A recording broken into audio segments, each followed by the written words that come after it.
Smile designing focuses on the smile aesthetics and is achieved mainly through veneers, crowns and whitening procedures.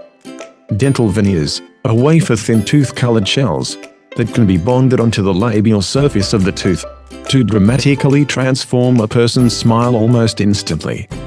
But the quest to do that should not overshadow the fact that good case selection is required, because though minimal, veneers are still an invasive procedure.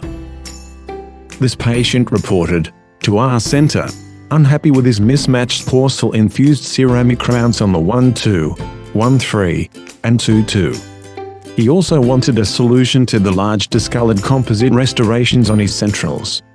It was finalized after discussions with the patient to change the crown to IMAX crowns and go for veneers on the other anterior teeth. It was also decided to go in for crown lengthening procedure for the centrals to improve the smile aesthetics. The crowns and previous restorations were removed, and the tooth prepared, impressions taken and records sent to the lab. The IMAX crowns were initially tried in, prior to placement of the veneers. Bond strength of any restoration to tooth depends on the quality of the etched surface. Removing the smear layer by sandblasting is imperative for this.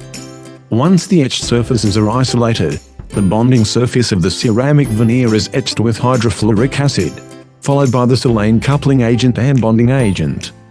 Then the warm composite is injected onto the veneer, positioned onto the tooth and cured.